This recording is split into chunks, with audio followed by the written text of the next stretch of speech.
I am the stone that the builder refused. I am the visual, the inspiration that made ladies sing the blues. I'm the spark that makes your idea bright. The same spark that lights the dark so that you can know your left from your right. I am the ballad in your box, the bullet in the gun, the inner glow that let you know to call your brother son. The story that just begun, the promise of what's to come. And I'ma remain a soldier till the war is won. Chop, chop, chop. You gon' flip. Chop, chop, chop. You gon' flip. Chop, chop, chop. You gon' flip. Chop, chop, chop. Welcome to the Immaculate Negro, episode 4. This episode is going to be about Black people, Blackness, and what it means to be Black. Now, this topic is extremely large and it encompasses so many different things, and there's such nuance to it. There's no way I can cover this all in this one episode. It's like 10, 15 minutes, however long I'm going to talk for. But I guess I just want to give a bit of insight to my perspective on Blackness, what it means to be Black, I guess to me, based on just my life and everything that I've seen and I've been through and the people I've encountered. So I guess this is not like a set in stone, things are fluid, things keep changing. So who knows, what I feel today may not be what I feel tomorrow, but for the moment, this is what I feel. And I want to say to all my brothers and sisters out there, don't hate me for how I feel or my perspective of what I say. Like I said earlier, if you disagree with me for whatever reason, feel free to tell me, feel free to come at me, feel free to educate me, and let us reach a common understanding. So I don't really know where to start with this because everybody has their own interpretation of, I guess, what it means to be Black, and not that they're Black people, but what they see of Black people, like from the outside looking in, right? Regardless of what race, color, and creed you are, you notice other people in their lives, and it impacts you, it influences you, and it helps us build our view of this world. And I really always wonder, what do people think of their own race, of their own nation, of their own people? Like, do they keep it real? Are they honest, or are they biased? Are they delusional? Is it a front, or do they just refuse to see what's obviously in front of them?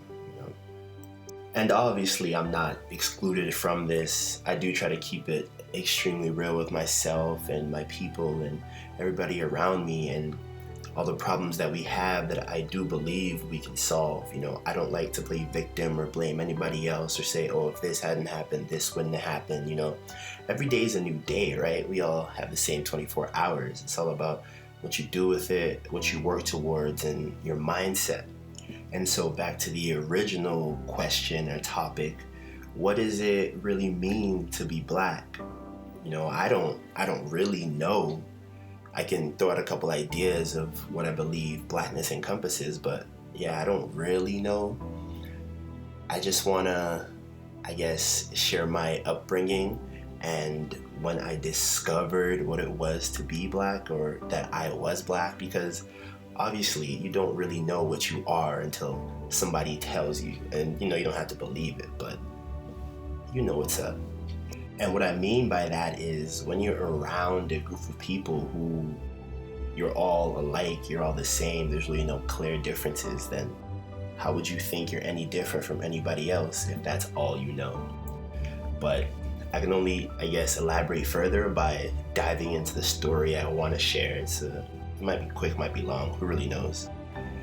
Anyway, so to get it started, so growing up in Nigeria, right, there was very, very, very few white people, if any. I know white people kind of inhabit different parts of Africa differently, but in Nigeria, I didn't really see too many white people. I really didn't see any, honestly. Growing up, I distinctly remember going to like kindergarten and all that good stuff, and it's just everybody Black teachers, Black students, go to church on Sunday, just everybody Black. So to me, it wasn't like, oh, we're all Black. It's just like, oh, we're all here, right? You just exist until you start learning about labels and categories and stereotypes and what people impose on you, what they think Blackness should represent, what they think it should be. You learn all that, but we're not born with any of that. All right, so boom, pre-K in Nigeria is done. We move over to the UK. Now I'm starting kindergarten in the UK. And that's when I first experienced all these different nationalities and colors of people and just styles of it all. We went to a Catholic school, so we had to pray every morning and do all that good stuff. But my favorite thing, the main thing I woke up for every day was because we had a dress code at school.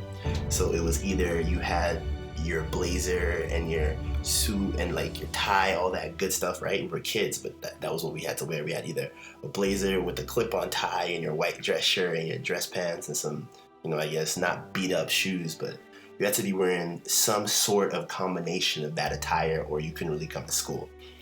And I had a little squad because you have to have a squad, right? But you don't have a squad. You can move solo, but it's more fun with a squad. So at the time I had a squad of 3. And I always roll with diverse people. It's when you're kids, you don't really know any type of racism or prejudice or discrimination, anything like that, right? So the squad, it was me. It was this one white boy. I wish I could remember their names. If I could find some old shit, I could probably dig it up. But regardless, it was me, one white boy, and I think he was Australian, but he was really super tan. I could have sworn he was a Muslim, honestly, thinking back at it, but he had a thick Australian accent. He was just kind of a brown Australian kid. I really didn't know what he was, but whatever. That was the gang, and we used to wear the suits, the full suit, every single day without fail. Regardless if it was hot or cold outside, I had to put the blazer on with the tie and the fresh dress shirt, and we used to literally come to school full suit all the time. And then recess would come through and we would literally just walk in a straight line of 3, just back and forth, just styling, just looking good and styling. Back when none of that even really mattered. This was kindergarten and we were already just trying to be too cool for school. So that was that, and everything was smooth, honestly. That was a great time. All right, and then we fast forward to the United States of America.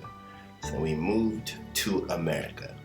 And man, one thing I can honestly say about America is that, man, if you don't have thick skin, you will get it. If you don't know how to trash talk or joan or throw shade, whatever people want to call it for the time, if you don't know how to do that, you will learn.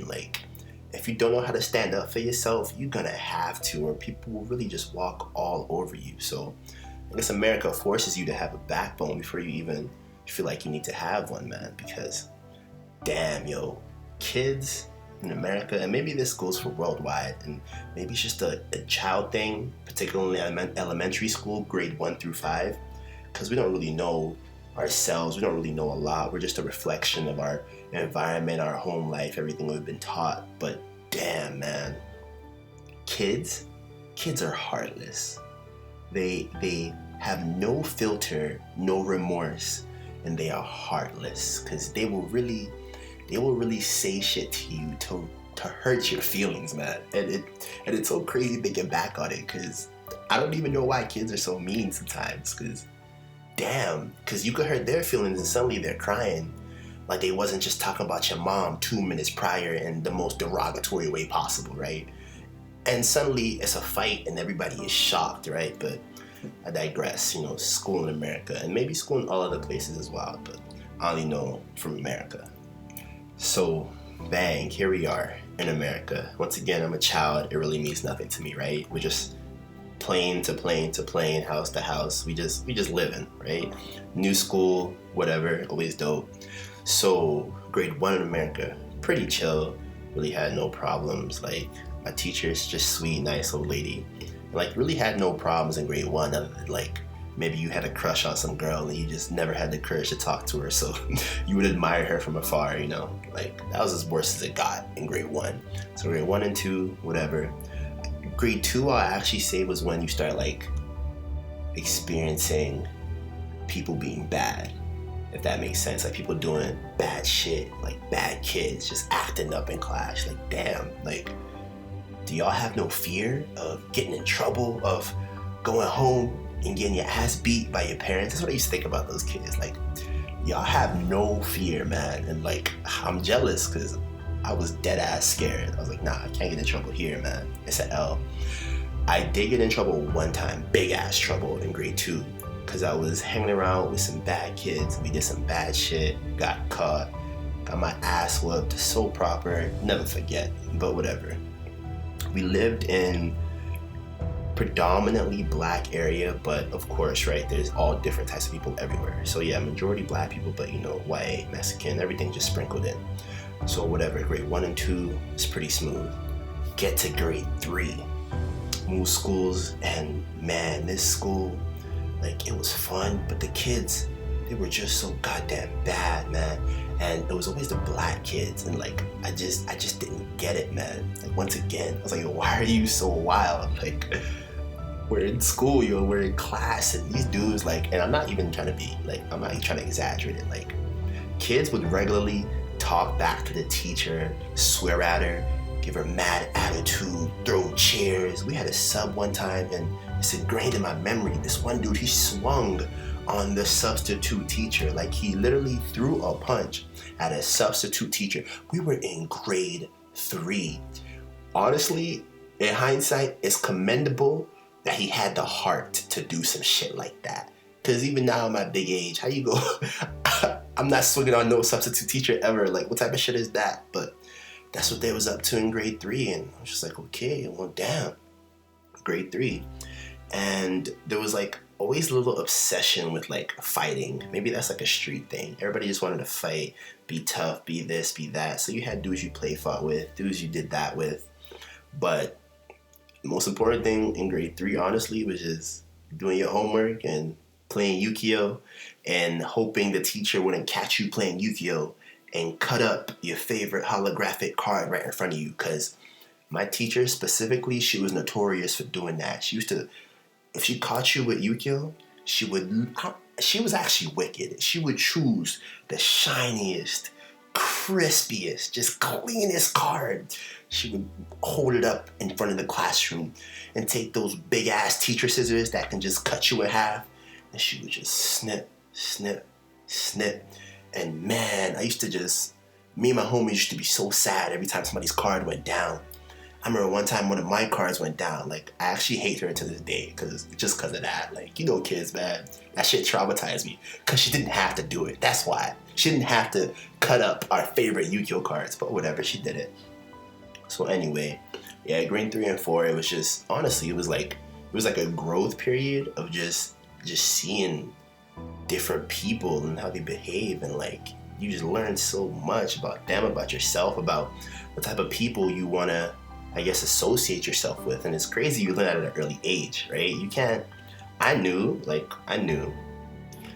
you could have a little fun, you could be bad, but you can never get in enough trouble to where they would call your parents. That was the end all be all. Once they call your parents, it's a wrap. Like, that's it. So whatever you're doing, just make sure she don't call your parents. That was literally what we lived by.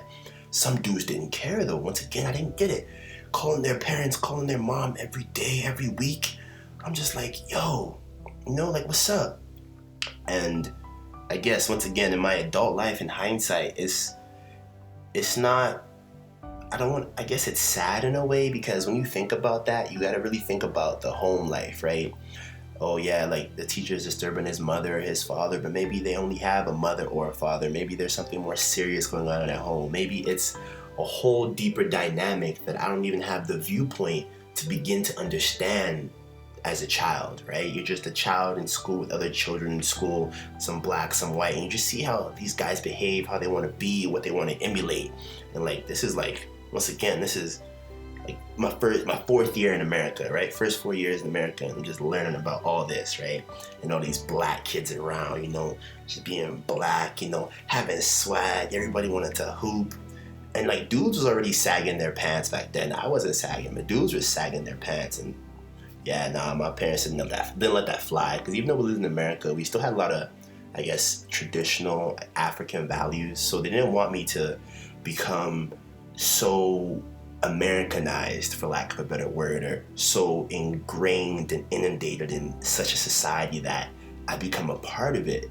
So much so that it becomes detrimental to myself, and shout out to my parents for that, because as you grow older, you really appreciate more and more how they looked out for you, how they thought about you, and how they really tried to steer you towards success at every turn. And so that was grade 1 through 4 in America, and I really just start to see the levels, the layers, the dynamics to, I guess, culture, to really being Black, because even though there were other people around, the majority was Black people. So I see all these different Black kids, and I'm just like, damn, like, where are you from? Like, how do you exist? Like, why are you acting like this, thinking like this? I mean, I didn't really have such, proper questions as a child. We were just chilling, doing our thing, being at the back of the bus was the cool thing to do, just doing your thing. But I always like to stay pretty low key. I always just have like a good friend or two and just kind of just stay chill, stay low, don't do too much. That's always been my thing. And I think it is important to really be friends with all different kinds of people, because they'll really show you the truth about it all. Like, once again, I'm a young Black kid, 4 years in America, straight from Africa. I really know nothing about being Black in America, like the culture of Blackness in America. So I was just learning from everybody around me, right? And my best friend at the time, he was like a nerdy Black kid, but like, he was so cool to me, right? His vibe was chill. Like, I'm talking like real skinny, scrawny, wore glasses, had the big backpack, stereotypical, but we used to really sit next to each other on the bus every day and just chop it up. So then I kick it with him and then go to class, and then there's just all these other friends I had that, some bad, some shy, some good. So at this point, Blackness was really nothing to me at this point. It was still not really, I guess, defined, because you see Black kids being bad, you see Black kids being good, Black kids being shy, Black kids being hella brave, like a lot of them drawing, singing, just regular kids, right? So it really wasn't nothing to me. And like, I already saw all the shades of Blackness, like really Black people, like, just regular, like, I guess, chocolate complexion, then you have the really light-skinned Black people. But once again, those categories, that breakdown really meant nothing to me. I was like, all right, we're all Black, it's whatever, right? Yeah, so as kids, we don't really want too much. You just want to be cool, right? You want to be accepted by your peers. You want people to like you. So hanging around with, like, obviously my nerdy best friend, who was just so dope to me. I still hang around with those other kids who just, the quote-unquote cool kids. And it's funny, because I swear throughout school, all the cool kids were always the baddest kids. Somebody explain that to me. What's the correlation? They were always the baddest kids, got the prettiest girls. Their grades really, they didn't care about school, so their grade was like whatever, right? But like, they were the cool kids, I guess that's why, that shit doesn't matter when you're an adult, but whatever. But yeah, so grade 1 through 4 in America, man. Oof, I learned so much about everything, about myself, and just so much, right? But man, grade 5, I moved schools one more time, because we moved it, once again, all in America. So I'm saying America, but what we moved to Maryland, shout out to Maryland, the DMV area. If you're from there, you know what's up. But, one of the best places to live in the States, in my opinion. But so we're moving around Maryland again, go to a different school, and then, man, grade 5, that was when I personally felt the victimization of children. That's when, because, I've always been pretty tall, so nobody really want to mess with me. So when they're messing with other kids, it usually skips me. But whatever, grade 5 comes through, now we all kind of tall. Bigger kids walking around, whatever, grade 5. And man, like, that's when I knew that African Black and American Black were two different things. That's when it first truly hit me that I was like, oh, you're not fucking with me because I'm from Africa, but we're both Black. I was perplexed as a youth. I was just like, once again, I may have not have been like thinking about it as deeply, but it was just like, damn, man, that's when shit really started to hit me. When people call you, once again, back to that having tough skin, because, you got to be confident in yourself. Your parents tell you they love you, tell you you're this, tell you you're that. So you got a bit of self-confidence, a little insult here and there doesn't really bother you. But man, when they used to call you, and maybe not me personally, but other black kids in the school, when they used to call you monkey, like they used to dead ass call you monkey. It wasn't the white kids, it was the black kids calling you monkey. I was like, yo fam, like what's up? They used to call you monkey, and every African who has moved to the West can relate to everything I'm saying right now. Like, on God, like I know you can. When they used to call you monkey, gorilla, and like the main one that was the worst, when they used to call you African booty scratcher. Oh my God, yo, like that joke, like it was kind of funny, but at the time you just hurt. You're like, damn, yo, why you? That's what you think of me for real, African booty scratcher, man? Damn, dog, like. And like those were like just commonplace insults, if they got creative, you just really had no chance. And like, thankfully, I never really had a thick accent, and that's honestly due to my parents, because they knew what American blackness was before I did, of course, obviously, right? They were aware of the difference, right? That dichotomy of blackness, that American African blackness. So they wanted to preserve me for as long as possible. They wanted to prepare me for life in the West. So I always really spoke English. They didn't really teach me a lot of my native language. Personally, I think they didn't want me to have an accent, me or my brothers. They didn't want us to have an accent moving over to the West, and I secretly think they didn't want us to be in on their private conversations, a bit selfish, but whatever, it's cool. So yeah, grade 5, and that's when the first racist thing happened to me. And it was a little white kid, and he insulted me and some shit, and it was on some racist shit. And we were friends. That's the worst part. We were friends. But he just thought it was funny, man. He thought it was a joke. And all my other quote unquote friends, who weren't black, they were around laughing it up, thinking it was funny. But I was touched. I was actually hurt. I was and he was trying to laugh it off, play it off, but it was beef. I was like, yo, we're actually we're not cool, man. What you said, that's not cool. I don't appreciate jokes like that, And it was messed up, man, because that's the first time a joke actually got to me. I was like, damn, yo, this is crazy out here. Funny enough though, that kid, he was honestly he was not a racist or a bad kid, because he felt bad.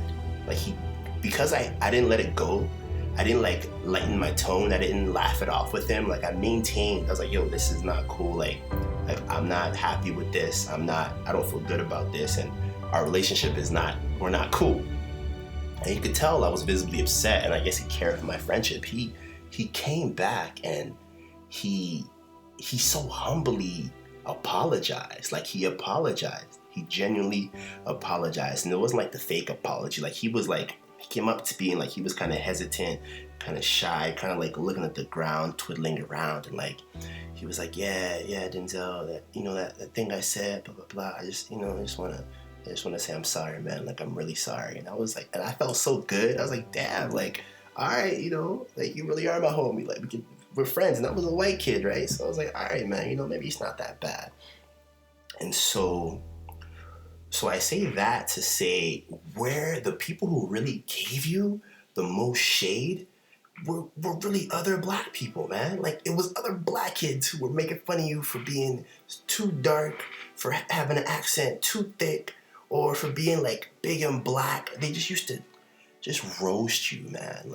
And I didn't get it. So obviously you have to, you gotta roast them back. You gotta act like you're not fazed. You gotta do this and do that. You just gotta stay low key and stay out the way, right? Whatever you did, whatever survival techniques you learned as a child to, preserve your sanity. But yeah, grade 5 was when I learned yo, we are not all in this together, man. We're all black, but we not on the same team for some reason. So me and the other African kids, we were always just inherently cool because we were in this together. As crazy as that sounded, yeah, we're in a black school. Wasn't actually at this point the school wasn't predominantly black. It was fully mixed with everything, right? So there's black people, just a fair amount of everything, right? So the African kids, we weren't clicked up, but we didn't give each other grief at the very least, right? We were cool, and when I came across the homie who had an accent. I was like, yo, like, obviously, I gotta understand, like, you young kid, like, who knows when you got here from Africa, like, who knows, what's going on, like, it's cool. So we were all just cool, but man, went back to that tough skin, man. Kids will really clown you, man. Like, just being black from Africa was a detriment for some reason, man. And it was crazy. It was really crazy. And grade 5, I guess after that was when you really start, I really started to have some small, minuscule amount of self-hatred, And maybe a lot of people can't relate to that phrase, but if you're black, you can relate to that phrase, because oftentimes in society where you are, they really teach you to dislike certain things about yourself, to dislike certain traits about yourself, or to doubt yourself and your culture and your belonging, right? A lot of things America shows you from the way they treat you is that you don't belong here. But here you are living here, so how can you live here and not belong here? And as a kid, you feel as though, like, damn, is there something wrong with me? Is it my fault? Or is it just this part of me? So being a black kid, right, I'm like, all right, there's American black, there's African black, there's African black. I need to distance myself from the Africanness in me. That's when I started to, I guess, resent the African side of me. I started to dislike it, kind of move myself away from it, and not really be all super proud to be African, because as soon as you're African out in these streets, like, they're not gonna let you live. They're not gonna let you be happy, not gonna let you prosper. So I'm just like, all right, I'm just a black kid from America. I'm just out here, I'm cool, blah, blah, blah. I'm a sag every now and then. But as I grew older, I obviously realized that's really when I started to have a hint of self-hatred, because that's what America will do to you. It will make you hate small pieces of yourself till it's a collective portion and you're stuck. Now you don't know what to do, because you can't remove that part of yourself from your being. You can fake, you can front, you can act like it's not you, it's not there, it's not inherent, but it is. Like, you are you, so nobody should ever be able to make you hate any part or piece of yourself, because it's you. But that's what America will do to you when you're a black person from Africa. It will really make you hate yourself. It'll really make you have disdain for yourself. And as a child, you don't even know why you're feeling this way. You just know you don't want to have certain associations. You just know you don't want to have certain ties. You just know you don't want to look a certain way. You don't want to talk a certain way, for fear of ridicule, for fear of being an outcast, for, just not being liked, not being loved. And like, man, it was really something. It's really amazing. But this episode, I think, has honestly gone on long enough, so I'm just going to call this a part 1 to be black, what it means to be black. This is part 1, so part 2 and potentially part 3 may come. So, thank you for tuning in as always, and God bless.